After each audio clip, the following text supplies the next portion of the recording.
Good morning po sa inyong lahat at good morning po kuya. Ang tanong ko po ay ganito po. May binibenta po sa father ko na sasakyan sa murang halaga. Hindi naman po lumang modelo yung sasakyan. Subalit nangangamba po kasi para po sa amin, napakamura po nung halaga na yon doon sa sasakyan. Nangangamba po kami, baka car na po yung binibenta sa aming sasakyan. Paano po ba namin malalaman na yung binibenta sa aming sasakyan ay hindi po carnap? O yun po yung aking tanong po. Michael, madali lang po yan. Pwede kayo dumiretso sa PNP, sa Anti-Carnapping Division. Kunan po ninyo yung plate number ng sasakyan. Una. Pangalawa, kunan po ninyo yung stencil ng makina at yung stencil ng katawan ng sasakyan. At idalhin po ninyo yan sa PNP Anti-Carnapping. Meron po silang listahan ng mga sasakyan na na-carnap at na pa-alarma at doon ninyo mafa-follow up kung yung sasakyan na binibili po ninyo ay carnap o hindi.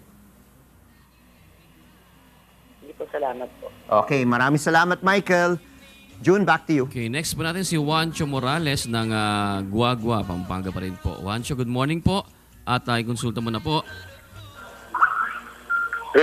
Good morning po sa lahat ng televiewers ng UNTV. Good morning po, kuya. Ang tatanong ko lang po tungkol sa mga tigyawat ng anak ko. Actually po, pinatatanong lang po ng anak ko to. Ano po magiging gamot kaya po nito? Dahil marami na po siyang nasubukang gamot.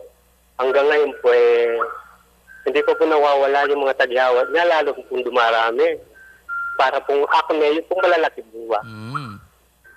Okay, Mang Juancho, kasama po natin si Doc Sara Barba at siya po ang tutugon sa kinukonsulta mo. Magandang umaga sa inyo po, Tatay Juancho. Ang katanungan niyo po ay tungkol po sa acne, no? Nasabi niyo po na dahil may malalaki pong acne, para lang po sa informasyon po ng mga tagapanood po natin, kahit po yan ay whitehead lang o blackhead po, yan po ay considered acne na po, ano? Ngayon, dahil po may mga malalaki na na-mention nyo, yan po ay chances are nasa severe acne po ito. Lalo na po kung may matitigas na Gusto ko pong itanong kung bukod po sa face, meron na po bang pababa sa neck area? Meron po. Okay. Usually po kasi, pag medyo meron na ho sa neck, severe acne na po ang diagnosis natin dyan, Ang ibig sabihin po kasi nito, usually po, ang bacteria po na nagkakos po ng acne ay bihira po talagang kayang mabuhay sa neck kasi napakanipis po ng balat na ito at hindi po masyado ang mantika dyan, ng oil secretion. So kung the mere fact po na nabubuhay na po yan dito sa may leeg, ibig sabihin po matindi po ang bacteria na nagkakos po ng acne niya. Dahil po dyan, kaya po natanong nyo kanina kung bakit po kahit marami na pong nasubukan ay paulit-ulit po ito. Unang-una po, dapat pong makontrol po kasi ang oil secretion. So kung iyan po ay sa pagkakakwento po ninyo, severe nga po ang acne ng inyong anak, ibig sabihin po dapat po ito ay mag-oral isotretinoin na po.